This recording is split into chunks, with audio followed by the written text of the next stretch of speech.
This is Module 1, Case Problem 2. We are creating a balance sheet for Scott Kahn, Tool and Die, and we are going to proceed with the instructions one by one. Hopefully you've opened the balance sheet which you received in your student files in the corresponding folder.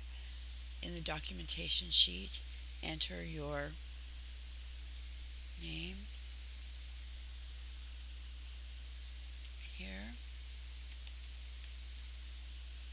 I am giving instruction as I complete this file, like I did as a student in this course and as professional business formatting dictates.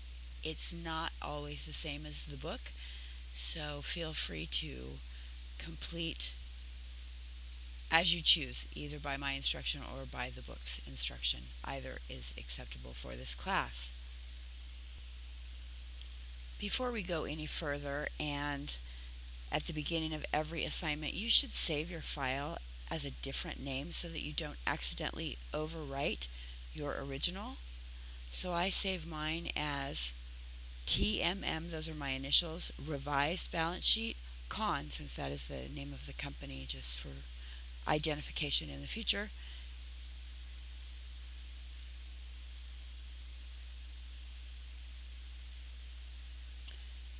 Next we enter the date. The book instructs you to enter the date.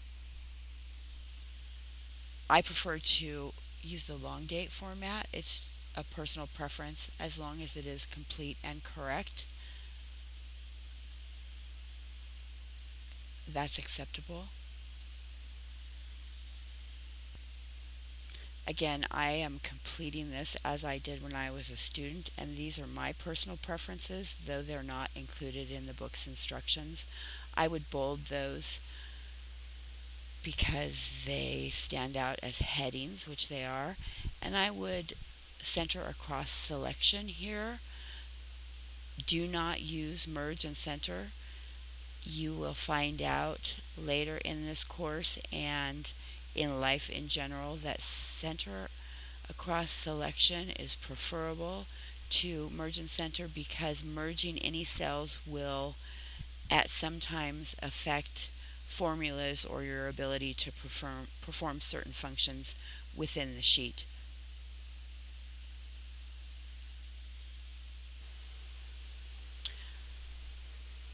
Next we switch to the balance sheet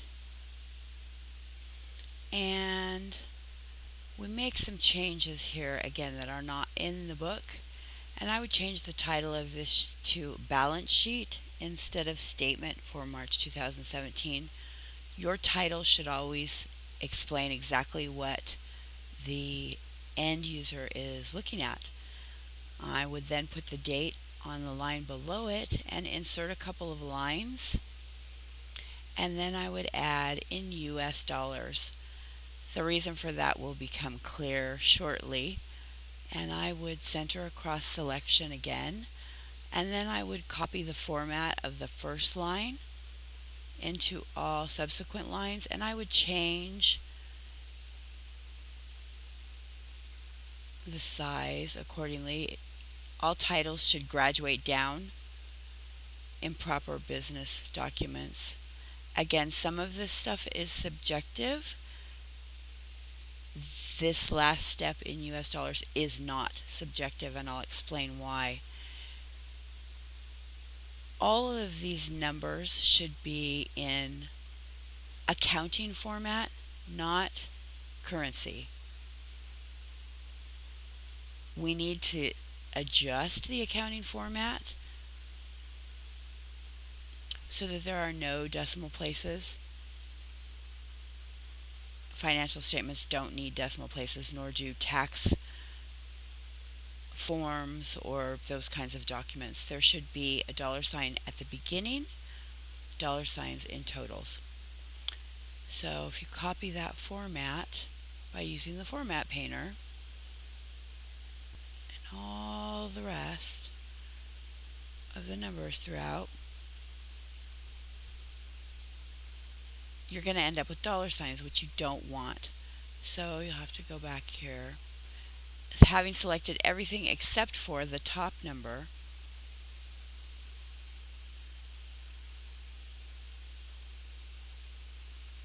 and just take the symbol off. Now, note something that I discovered today. If you use the shortcut right up here, it will change your accounting to custom and you'll likely be marked incorrect on your assignment. Then actually we're back to totals and that being a problem. So I would just copy this format right here. If you hit Format Painter twice, it will stay on until you turn it off.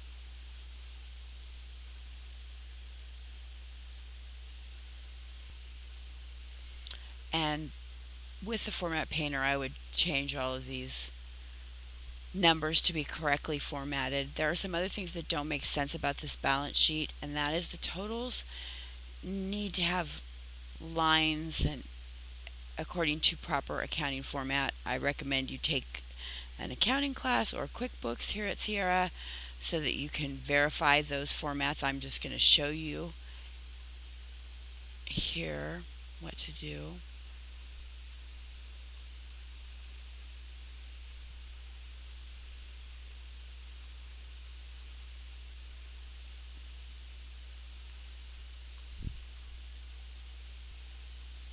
Ideally, when you're finished with these steps, this is what your form should look like, except that total liabilities and equity should be even with total assets so that it is very apparent when anyone opens the form that they balance.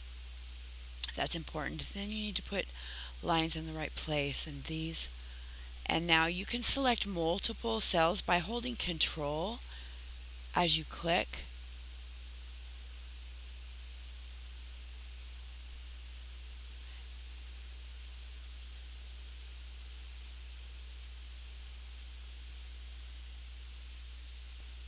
If you hold down Control and you click all the totals except for the very grand totals at the bottom, click all the other subtotals and then just put a top border. Oh, I forgot. You have to do these as well. Oops. And when you do, like I just did, and accidentally highlight the wrong cell, just hold Control and hit it again, and that will unselect it.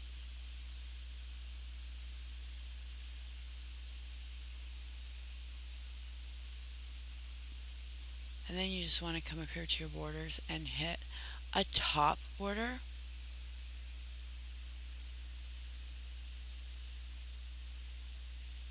Which looks great except for this one that I messed up on, so we'll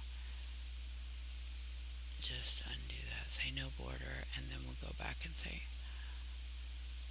top border. Voila, everything looks correct except for these final totals. Grand totals in proper accounting format should always have top line, bottom double border. And that looks like this, top and double bottom.